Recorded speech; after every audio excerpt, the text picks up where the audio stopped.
De gentes viajeras, aviones plagados de mentes lisonjeras, barcos poblados de camarotes repletos, arcos destartalados con botes completos, éxodo de generaciones a las ciudades,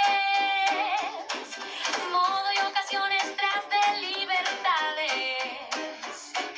Todos quieren ser funcionarios o burócratas, godos que prefieren emisarios de demócratas.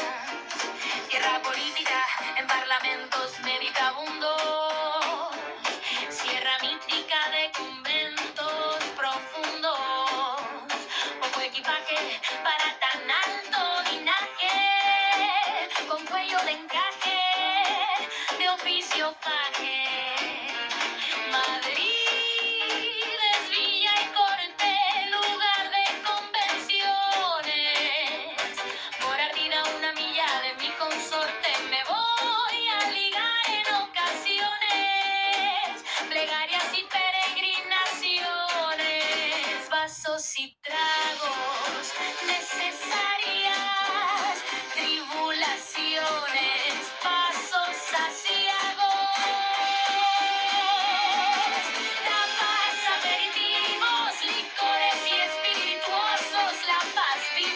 Acreedores y morosos,